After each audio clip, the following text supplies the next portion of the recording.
All right, welcome back, everybody. Another episode of Believe in Big Ten off and running here for you as we get you set for the biggest game in college football this week. Of course, the number 4 Ohio State Buckeyes traveling to Happy Valley to take on the number 3 Penn State Nittany Lions right here in the Big Ten Conference.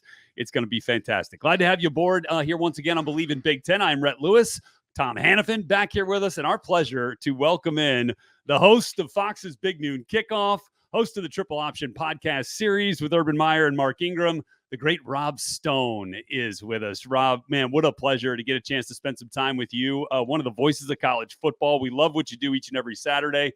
Thanks for taking a few minutes here with us. Thanks, guys. Thanks for the plugs. You didn't get in my new book, my movie, my radio show, but that's all right. We'll hit that stuff a little bit later. Yeah. I got nothing to promote. Come on, it's all about Big Noon Kickoff this time of year. The triple option. Love it. It is, Thank man. you guys.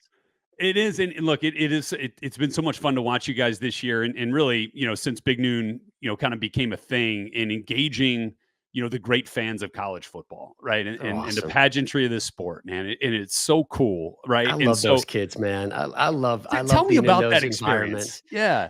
Listen, I'm a college guy at heart, right? I'm kind of a college junkie. And I always grew up liking the college teams just a little bit more than the professional teams. So my dad was always involved in universities and my mom as well. So I was, like my first home was on the campus of the University of South Florida. And then we moved to East Lansing because my parents were chasing post-grad degrees at Michigan State. And then we went to Chapel Hill, North Carolina, where my dad worked for the University of North Carolina there. And then up to Connecticut, where I started following UConn and the whole Big East and those programs around there. So like I've lived in SEC country. I've lived in Big Ten country. My dad grew up in Columbus, so he's a Buckeye fan. I've been up there in the Big East. Now I'm out here in LA with the Pac-12. And there's nothing like getting on campuses. And now I have a kid who's in college. He's at TCU, a freshman there. I've got 3 high schoolers, and it's just so cool to get back in those environments. They make you feel young. They make you feel smarter. They inspire you. And they just kind of energize you. And every Saturday morning, when we make that walk out onto the stage and see the crowd and see the signs and see the energy, like, man, I wish we had that at Colgate University, when I was there back in the 1900s, and I could be a screaming buffoon on a Saturday and fired up for a coupon to Wendy's and making signs and throwing streamers and just hanging out on somebody's shoulders for 2 hours. It's awesome. It's awesome. And then, how fortunate we are to get to do it in some of the absolute prime pieces of collegiate real estate that exist out there in the United States. It is a treat every week, and we are so sad when the season is over. But we've got an extended season this year in college football, at least, so that's nice. That's right. Rob, what is your prep like going into a game like this, Penn State versus Ohio State, and then also trying to accentuate the strengths of your guests? There it is, baby. Yeah, look at these notes. I'm an old school notebook guy. I've always found that just kind of writing things down sticks in my brain a little bit longer. And it's a total, like, my producers make fun of me. Like, this is just like the early stages of Penn State, Ohio State notes. And it's very beautiful mind, right? Like, anybody looks at it, they're like, what language are you writing in? Are there 2 different colors? But I know kind of where stuff is. Like, I know where my Jalen Reed stuff is. I know where my Will Howard is. I know where my Ohio State, 2-headed running back of Judkins and Henderson little notes are. I know where I store some other little nuggets. I know where I store some of my quotes. So that's what works best for me.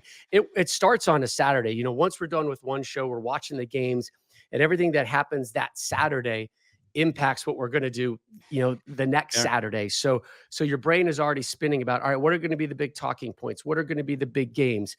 What are some things that we need to hit? What are some things that might be funny, might be cheeky? What are some things where we really need to kind of X and O? And because you're in college football every week, you always have that base of the pyramid, and that base of the pyramid is built. And as the week progresses, you kind of keep going to the smaller but the higher points, and you really don't get that sometimes until Friday afternoon, Friday night. And then obviously, there's always these game time decisions, and we're obviously going to have a big game time decision in Happy Valley this week that will kind of pivot the conversation and what's going on. I remember last year when we were in Happy Valley was the whole Harbaugh mess where he found out on the tarmac that he wasn't going to coach the game. Like, that completely changed the face of our show. Obviously election day is Tuesday, just a couple days after Penn State, Ohio State. We are in a swing state. We are profiling two universities that are very prominent voting states right now. And, we know that there'll be some conversations lurking somewhere out there. We stick to sports. This is our break. I mean, my God, we've had enough of these political ads and these conversations. So we're happy to just talk football, but we know that at any moment, something could happen this weekend. Head on a swivel, Rob. Head on a swivel, baby. Somebody could be showing up at any moment and throwing off our security detail, and how we get in and out of stadiums or in and out of airports, and how that may or may not impact the way we do things. But in the end, we're here to embrace college football. And what a great game. 4th top 5 showdown of the season. And 2 of them, have involved the Buckeyes. And obviously they didn't pass their first test in Eugene. And now this is a playoff vibe for them. With the expanded field, I think Penn State's got a little wiggle room. If you're Ohio State, I don't know how much more wiggle room you have. I think they have to pass this test. And what we saw from them last week against Nebraska, and then, going back a couple weeks to Oregon, there's real hand wringing, I think, in Columbus right now. This is not what I think their fan base and what some of the experts expected to see out of the Scarlet and Gray at this point. So as you guys get on campus, and as you do each and every week, and you assess the environment that you guys are in, and number one, we find the campus creameries. We want to make sure we get as much ice cream into You're going to love Berkey Creamery. We hit Berkey when we were there a couple of weeks ago, and it's pretty remarkable. I had ice cream for breakfast. It set me back for the rest of the weekend. It'll change your whole day, unfortunately. Yes, but yes, it will. Yes, it will. A lot of dairy products coming into the system at an hour where it's not quite ready for it. But Berkey Creamery is awesome. Oh, it is. It is a beautiful thing. And you obviously, you've been there to Penn State before. You know what that atmosphere is going to be like. You've been in some great ones here, going on this year. What would Penn State have to top? Like, who's the current leader in the clubhouse in terms of energy for Big Noon Kickoff so far? Yeah. There's kind of 2 ways to look at it. Number one is obviously, the game dictates the crowd and the importance. And then there's places that don't get the attention all the time. Let's be honest, the Michigans, the Ohio States, the Penn State, certainly to a degree, they are constantly told how pretty and beautiful they are. And we're so happy to see you. And you're so good. And you're a great conversationalist. You're fun to have around. I can have a tennis conversation with you. It's not just serving all the time. You can volley it back to me. It's great. But I'll tell you, when we get to places that don't get the amount of attention that they normally receive, that's where we seem to have our best crowds. So, we've been lucky. We hit a couple of really fun spots in the Big 12 this year, whether it was UCF or BYU, and they were insane, absolutely insane. When we went to Indiana a couple of weeks ago for that big test, that they absolutely passed. I see the letters. I see the IU up there. I got you. I know where you're going. Hoosier. Yeah, there it is, Rob. There we go. And that was fun because that was them being told, hey, we respect what you've done. We've noticed. We care about it. You guys are game changers. And they hadn't gotten that TLC in a long time. Listen, Big Noon Kickoff was in Bloomington a couple years ago. We were there because Michigan. Right. Sorry. We were there because of what Michigan was doing. This year, we were there because of what Indiana has done and continues to go. Listen, nobody thought that Indiana was going to be in this conversation to be in the playoffs, and they absolutely are. And listen, that Saturday date in Columbus keeps getting bigger. Oh yeah, and bigger and bigger. When the networks were doing their fantasy draft for weekends and what games are going to be played and who has priority, that Ohio State Indiana game/weekend, because they draft weekends, they don't draft games. I don't think there was a lot of value on that. It was like, all right, Ohio State's probably going to be in the top 3. They always have a great audience. That's something to keep in mind as they get closer to the Michigan game. But there might be Ohio State fatigue. Hold on. Now you're talking about potentially unbeaten Indiana in Columbus. Bonkers. That's getting way, way ahead of ourselves. But the story that Indiana has created this year, if it doesn't bring a smile to your face, something's wrong with you. No question about it. Can't wait to see where that story continues to go this season as the Hoosiers will head to East Lansing for the battle for the old brass spittoon against Michigan State before coming Watch back out for home. Michigan State, man. They're I know. ornery after the way things ended last weekend in Ann Arbor, and I think Coach Smith really has them going in the right way. But it's funny because, man, we're talking so much Indiana. Like, we're never talking Indiana this stage of the season, and it's fun to have that conversation. It's fun to say, and I feel like they've been caught in these kind of like potential trap games Saturday after Saturday. Like, all right, now they're getting all this attention. Is it going to get to their head? All right, they passed the Nebraska test. All right, now here comes game day, right? And game day and Coach Corso, they're going to get all this attention. They passed that test as well. So I give them a ton of credit with what they've been able to achieve and how they've gone about their business so far. And listen, the longer Indiana is a story in college football, that's a good thing for college football. No question. And a great thing for the Big Ten Conference, especially and a great thing for you, Rhett. Oh yeah. You look, people will ask me a lot of times, like, all right, you got all these transfers and, you bring all this in. Is it sustainable? I was like, I don't care if it's sustainable. Can I just enjoy the season, please? Let me just enjoy it. Listen, you don't even know if your head coach is going to be around next year. Right. Listen, people are like, all right, how could he leave after 1 year? And I'm not saying, that's going to happen. But let me tell you, there's ADs out there like, wait, what's going on in Bloomington? And they are writing down. Hold on, everybody turn Rob's mic off. We don't need the world hearing this. Let's not put that juju out into the universe, man. Let's enjoy the parody. Yeah. Hey, brother. It's out there, Tom. I'm not the first one to come up. You're right. I know. You got that right. All right, we're going to continue our conversation with Rob Stone. Ohio State, Penn State on the docket for Fox's Big Noon kickoff this week. And can't wait to hear a little bit more about the characters that accompany Rob there at the Big Noon desk when we come back here on Believe in Big Ten.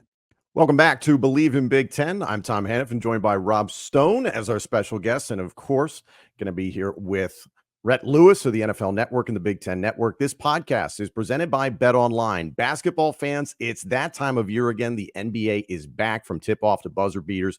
BetOnline has you covered with the biggest odds, biggest promotions, and live in-game betting on all your favorite teams. This season, every game matters. BetOnline has every stat, matchup breakdown, and live odds to bet on during the game. And it's not just the NBA.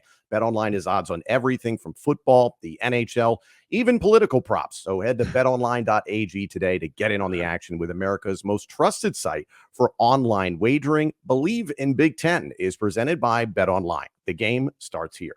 Political props. Yeah, I know. Hey, well, Bob, you called it, bud. It's here for you. Yeah. I'm ready for all the ads to be done so I can just watch podcasts on YouTube wherever uninterrupted. Right. And by the way, college hoops firing up within hours, literally. Indiana, Purdue, kind of the big two in the Big Ten this season. That's right. Always excited when college hoops fires up. Yeah. Then the Indiana fan base is going to be really, really unbearable. That's they're fired up about men's soccer right now. That's where all Let's their go. energy Big Ten is. championship. Football, men's soccer, and then basketball lurking. So, Rob, we're getting ready for Penn State versus Ohio State this coming weekend. You have an outstanding panel with Quinn, Leinart, Ingram, and Meyer. I'm very curious to see how you guys are received by Penn State fans, considering the game is at noon and Penn State fans aren't entirely thrilled about that. But what is your thought process going into this weekend and utilizing the experience of that phenomenal panel, a lot of whom have experience with Penn State and Ohio State? Yeah, I mean, listen, it's a top 5 showdown, so that alone just kind of excites you. I think the Big Ten schedule has been a little bit backloaded. The one real game that people are talking about right now, of course, was Ohio State going out to Eugene. Now, finally, they have another kind of topic of conversation. Michigan having a down season that I think a lot of people actually thought was going to happen, and I'm surprised people valued them so high with all the turnover that they had. So there hasn't been a whole lot of talking points. Obviously, the Indiana job has been amazing, but I think everybody's been kind of like waiting for this, right? Like, all right, Ohio State, Penn State is really going to kind of tell us what's going on with the state of the Big Ten, with the expanded playoffs, and how many teams from the Big Ten can get in. Is it going to be? I think it's going to be anywhere between 2 and 4, right? I think that's a pretty safe bet. I think 3 is probably where it's going to end up being. The guys, how are they reacting to it? They're excited, right? Because they're big game guys, right? They get excited about these big games, and you can hear it in them, and you can see it in their facial expressions. The moments.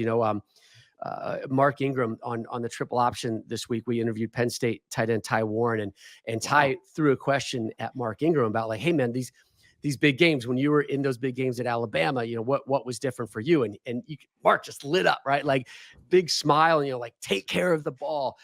You no need to change things, but it's bigger and it's better, and there's more value on every possession. Coach Meyer, you can hear it I can hear it in his text. Like he was texting me today. Here, I'll read you the text that Coach Meyer and I had today, because I'm always interested, just kind of like the brainwaves that are going on in the coaching locker room and how they manage things. So Coach would always say, hey, when it's Michigan, Ohio State, you don't need those fire, hell, and brimstone type speeches, right? You don't need good God, that's Kane's music, right, Tom? You don't need any of that stuff right now, because thank you for that. I appreciate it. Right? But with the way that things have gone historically for Penn State, right?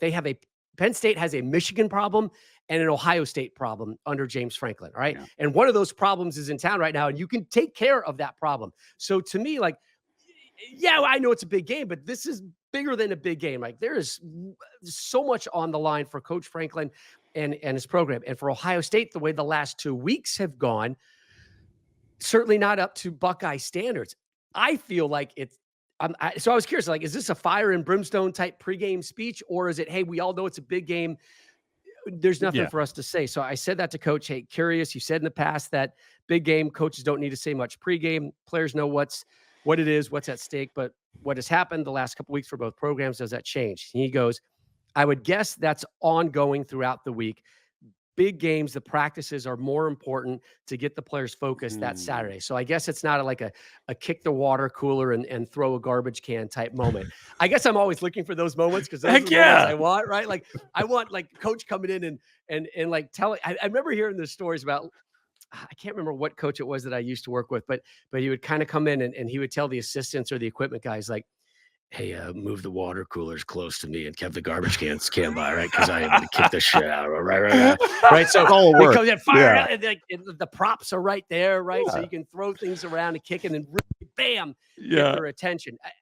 I get it. Like everybody has the attention on this game in Happy Valley, but it does feel like there's so much more on the line for both of these programs, kind of more big picture, that maybe there is going to be a little of that heat in the locker room pregame. And it's interesting. I think it was Bobby Carpenter was interviewed the other day about Ohio State, and saying that there's maybe more introverts on that team than in the past. There's not a couple of those guys that just kind of like take over a locker room and scream and yell and find in your face. That there may be maybe it's a more subdued, introverted type team, and they don't have that fire. Because I think there was a lot of people saying last week, inside the shoe against Nebraska, falling behind in the fourth quarter, that old teams at Ohio State, there would be dudes running around in your face, lifting you up, like screaming and yelling, and let's go. And instead it was a little bit maybe calmer than expected. So I'm curious how both these programs come out. And I think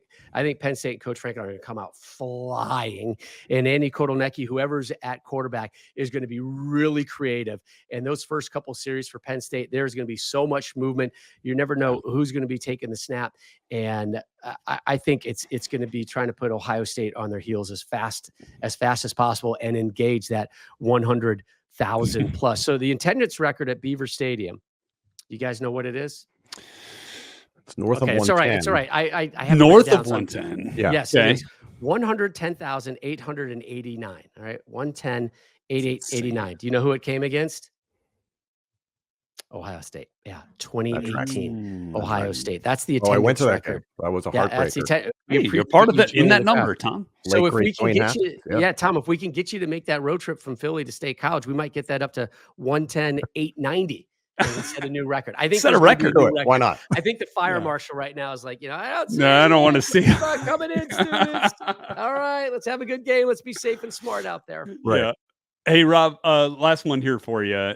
Since you have, former Ohio State national champion head coach on set with you, there is, and he knows this, but certainly right now with Ryan Day, there is no head coach in college football that is under more scrutiny. Yep. And it's every play, it's every game, it's every week, and it's certainly every game like this with this kind of magnitude. How does Coach Meyer talk about, the pressure that's on Ryan Day and the expectations that are national championship or bust each and every year? Yeah, he's careful not to call out and point fingers at Coach Day or the staff, or to add any bonus stress on top of what they're already going through, because Coach has lived it. He knows exactly what's going on, inside those coaching offices, and the stress they had a couple weeks ago about what are they going to do about the defensive line, and the stress they're having this week about what's going on with the offensive line, and then the attention that they're getting, and just the focus, and really probably the negativity, right? Because there's so many experts in the state of Ohio and Columbus about Ohio State football, because that's how big it is, and I get it.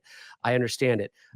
Coach is very respectful for it, but he knows damn well what is going on right now, and the stress level that is happening with Coach Day, and the conversation, which is really twofold. Number one, he hasn't been able to get over that hump. He's done great, but when the games are at their biggest level, he hasn't been able to get the amount of wins that people expect from the Ohio State, and the second part is just the last couple of weeks and what has been invested in this program in the offseason, and the expectations are very much natty or bust. He's not going to say it, but he knows. He knows those donors didn't pay for a 2-loss season. They didn't pay for a Big Ten title. They paid to get into the playoffs and make a deep run and get to the national championship game and win the hardware. And it's been a while under Columbus standards since they last won a national title. So Coach is well aware of what's going on, and he will have some moments. And the beauty is that the longer Coach has been away from the sidelines, he's able to kind of break that hardcore coaching character and just be like, like jacket unbuttoned, he kind of leans back. That's enjoy it, huh? Yeah. Tough break. I know what's going on, but I'm going to go to the green room and see what they're serving for lunch. And I'm going to pop my feet up and watch a game and be a fan and still feel the stress level. But not on his chest. It's not like a 300-pound lineman sitting on his chest 24/7, like it is with Ryan Day, living in that community that lives and breathes the scarlet and gray. Well, Rob, this has been such a blast and such a pleasure for us to get a chance to pick your brain and learn a little bit more about what goes in to putting the Big Noon Kickoff on. And we can't wait to tune in here this coming weekend. You guys are welcome to join us anytime you want. I threw the offer to man. Tom. Rhett, you're welcome as well. When we get our butts back to Bloomington, come on out. We'll give you the Big Noon VIP. Look there we are. We're doing. There we go. I won't say what year it was that I graduated, because I feel sad about it. So here we are. Well, we are grateful to have you here this week on Believe in Big Ten, Rob. All the best. I look forward to seeing you guys 10 a.m. Eastern time ahead of the Big Noon Kick between Ohio State and Penn State. Rob, thanks again, man. Really appreciate it. All right, much more to come here on Believe in Big Ten. Tom and I are going to make our picks when we come back from this big one here in the Big Ten. Our friends, Rhett Lewis, Tom Hannifan, back here with you on Believe in Big Ten. Before we get to our picks, need to talk to you guys about what we consider the most important piece of the outfit. That, of course, is the lid. And if you watch us here regularly on Believe in Big Ten, you know that I love my hats, and the Melin hat is the way to go. I can wear it over and over without ever having to worry about it losing its shape or any sort of durability issues with smell, with state. This hat is, I can go mow the grass right now, come back inside and do this podcast again with Tom, and we are going to be in good shape. Melin also has you covered with different collections, right? If it's warm out and you're jumping in the pool, lake, or the ocean, you're out here in Los Angeles, you've got the hydro collection. But when it gets cold and you need to stay warm, like perhaps what I'm going to encounter this week when I travel to Lincoln, Nebraska, to watch the UCLA Bruins take on the Nebraska Cornhuskers, I might need the thermal collection with different levels of warmth to keep you on the go this winter. So truly, whether you are out here watching USC in LA or Rutgers in Piscataway and anywhere in between, Melin has you covered. So if you're looking for a hat that is as tough as you, and these hats are built to last 5 times longer than any other hat, check out Melin. You won't wear anything else after you check one out for yourself. Okay. Wrapping up this episode with our picks. Biggest game of the week, Ohio State, Penn State. We've talked a lot about there with Rob Stone here in this episode. Tom, you have the floor as a Penn State Nittany Lion alum.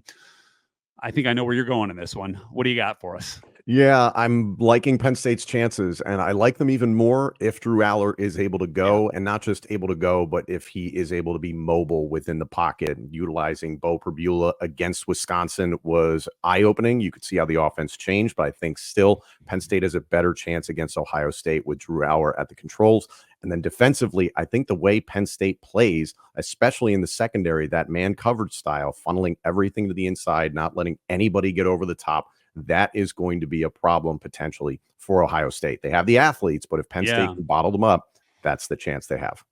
Okay, so you're going Penn State. I am going to be contrarian, but not just for the sake of You're a monster. of argument. Absolute monster. Yeah, I am going Ohio State in this one, and for a couple of reasons. One, I do think that, hey, we've seen the creativity from Andy Kotelnicki so far this season, but I think you see that at a 10 if Bo Perbula is in at quarterback here for the duration. I think they'll just kind of continue to go to the drawing board and drop a bunch of stuff that he can do and the creative stuff that he can kind of have in his arsenal with his mobility. So be aware of that, certainly. But I do think that that's where the linebackers and the safeties from Ohio State, especially if Lathan Ransom is back in the lineup for Ohio State this week, come into play.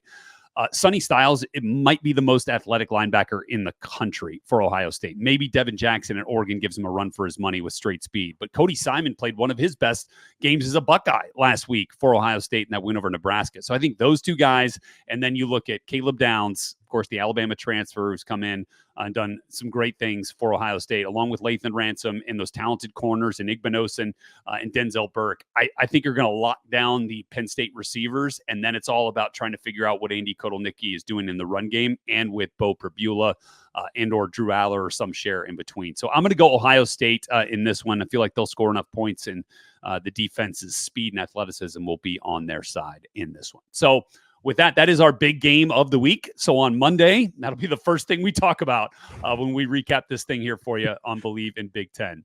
Until then, be sure to check us out on YouTube. All of our episodes and all of our content there available for you to comment. Join in on the conversation. Tom and I will be in the comments with you, checking in and answering questions, whatever you guys have. So excited to have that part of the conversation and community with you. And reminder to like, rate, subscribe wherever you get your podcast so that we can better be interactive with you over the course of this season. So for Tom Hannifan, our great producers, Lindsay and Brandon, thank you so much for being with us. I'm Rhett Lewis. We'll catch you back here next week.